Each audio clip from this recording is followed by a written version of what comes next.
Salut, te voici actuellement sur la chaîne YouTube de Snapstar. Sur cette chaîne, tu retrouveras tous les plus gros clashs de Snapchat et tous les plus gros buzz du moment. N'hésite surtout pas à t'abonner et à activer la cloche des notifications pour ne rien rater du contenu exclusif de cette chaîne. Et oui, sur cette chaîne, tu retrouveras des avant-premières et du contenu qui n'est disponible nulle part ailleurs. Sur ce, je te laisse avec la vidéo, bon visionnage. Comme vous avez pu le remarquer en regardant la miniature et le titre de cette vidéo, aujourd'hui nous allons essentiellement parler de Magali Berda et du loup de la street. Vous devez certainement tous le connaître, le loup de la street c'est un blogueur issu du milieu de la télé-réalité française et Magali c'est une influenceuse. Comme vous le savez, depuis quelques jours il y a un conflit géopolitique qui fait parler de lui sur les réseaux sociaux et Dylan Thierry et Maeva Guénam ont réagi à cela. Dans cette vidéo, l'ami de Booba est très en colère puisqu'il ne comprend absolument pas le comportement de Magali Berda, de Dylan et de Maeva. En effet, selon lui, ces trois personnes sont très hypocrites puisqu'elles prennent la parole pour essayer de faire le buzz. Je vous laisse sans plus tarder avec sa prise de parole et si vous voulez en savoir plus sur la sorcellerie dans la télé-réalité, rendez-vous dans la description de cette vidéo. CLM la mif, bien ou quoi la famille, tranquillou, j'espère que vous allez bien.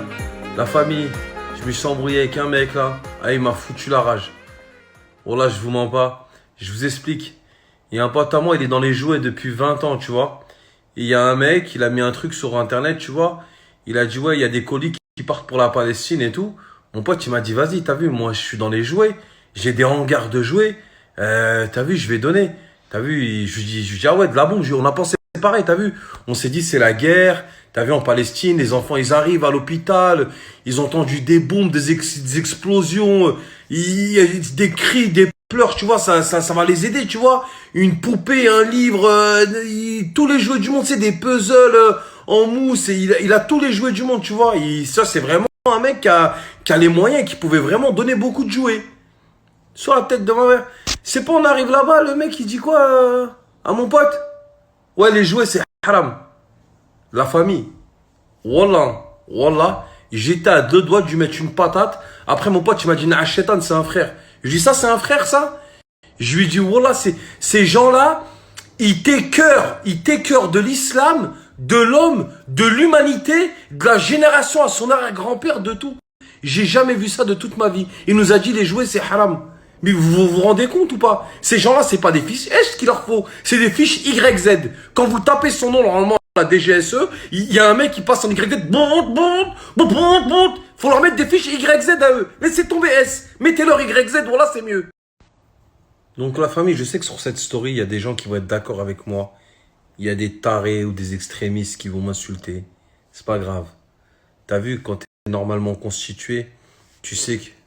J'ai un petit popcorn. Tu sais que t'as un pays qui est en guerre. Les enfants, ils voient des horreurs. Il y a des cris, il y a des pleurs. Tu vois? Peu importe l'enfant en plus. Hein. Sarajevo, Palestine, Israël, Kuala Lumpur. Il n'y a pas de religion là. Ils sont en train de vivre un truc atroce. Tu vois, t'es là, tu penses à faire une bonne action pour que les enfants, tu vois, ils savent pas ce qui se passe. Les pauvres, ils sont nés dans la guerre où ils sont traumatisés. Tu sais, tu penses à atténuer leur peine, à ce qu'ils soient bien, à ce qu'ils, tu vois, ils changent, ils pensent à autre chose 10 minutes dans leur tête, sur leur truc, peut-être qu'ils vont prendre quelque chose sur eux, ça va les réconforter. Tu vois, nous, on pensait comme ça. Ah non, c'est haram. Ouais, l'ami, voilà, j'étais en train de lire un peu vos messages. Alhamdoulilah, je vois que je suis pas fou. En fait, il y a vraiment des fumiers dans la religion. La famille, je voulais vous dire autre chose. Concernant les publicités dans mon Snap. Vous savez comment on va faire à partir d'aujourd'hui? C'est vous qui allez choisir. Je m'explique.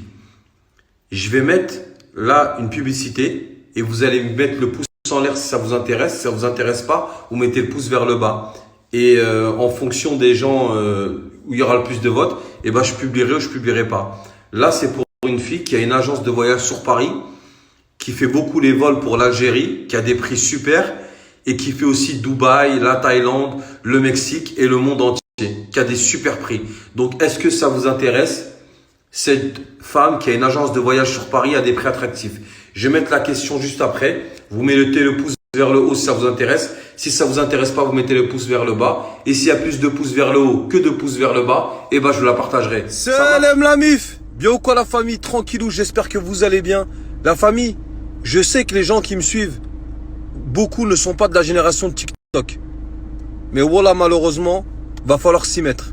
Va falloir avancer avec son époque et la technologie, khoya.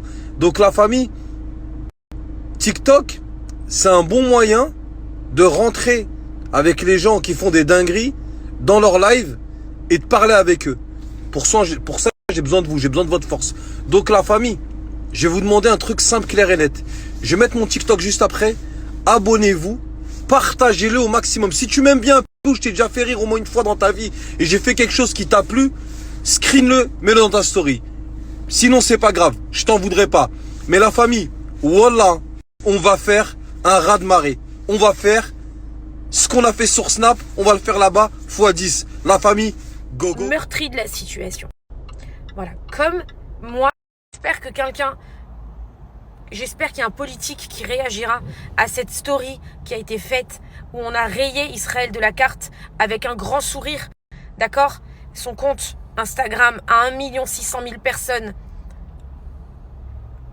D'avoir rayé un pays de la carte en rigolant alors qu'il vient d'y avoir des assassinats, des horreurs, des enfants, des adultes, des personnes âgées, des enlèvements, des trucs monstrueux. Et le mec, il rigole et il sourit sur ses réseaux sociaux. Est-ce que c'est moi qui suis folle ou est-ce que c'est normal en fait de faire ça? Voilà. Et encore une fois, je vous le redis, je n'ai aucun, je ne fais pas d'amalgame. Je ne fais pas d'amalgame, aucun amalgame. Voilà. Et je le redis comme je l'ai écrit sous ma photo, la seule chose que je souhaite aujourd'hui pour tout le monde, que ce soit les juifs, les musulmans, c'est la paix. C'est la paix. La paix. J'ai des amis musulmans, je m'entends, mais tellement bien. Tellement bien. C'est pas... C'est trop dur ce qui est en train de se passer. Je suis désolée, ma story, elle a duré 2 heures. Mais j'avais besoin de parler parce que tout le monde prend cher et franchement, ça y est quoi. Donc là, il y a un moment donné où chacun devrait prendre un peu ses réseaux sociaux pour appeler un peu à la paix, au calme et que tout le monde redescende, au lieu de rigoler à rayer des pays de la carte. Bon, les amis, il y a plein de gens qui postent de faire des appels au boycott de mon agence. C'est pas grave. C'est pas grave.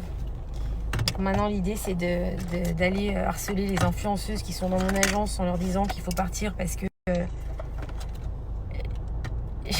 j'ai même pas les mots, en fait. C'est comme ça. C'est pas grave. Vous savez, je vais vous dire quelque chose. Avec tout ce qui m'est arrivé depuis 17 mois, pardon.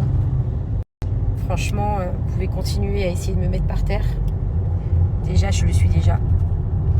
Et j'ai pas honte de le dire. Je suis très fatiguée. Et à juste titre, je pense que ça se comprend. Je pense que personne n'a pu supporter tout ce que j'ai supporté pendant 17 mois. Et être OP est super cool, en good vibes. Donc voilà. Et du coup, c'est pas grave. Moi, j'ai pas peur de travailler pour me reconstruire. J'ai vraiment pas peur de travailler. Et je vais travailler. Voilà. Donc ça va peut-être en écorcher certains. Mais ma meilleure réponse à tout ça, ce sera dans 1 an, peut-être 2, le temps que ça prendra. Mais je vais bosser dur. Voilà. La plus grande réussite pour moi, c'est quand tu es à terre et que tu arrives à te relever encore plus haut, tu vois. Ça, c'est vraiment la plus grande des réussites. Donc voilà. Je vais bosser, je vais me relever et je vais me battre. Et qu'est-ce que vous voulez que je vous dise ? C'est n'importe quoi. C'est-à-dire que vraiment, c'est jusqu'au bout, quoi. C'est-à-dire vraiment jusqu'au bout, ils y vont. Merci à toi d'avoir visionné cette vidéo et n'hésite surtout pas à nous donner ton avis dans l'espace commentaire. Sur ce, on se retrouve dans une prochaine vidéo dans laquelle il y aura de nouveaux buzz.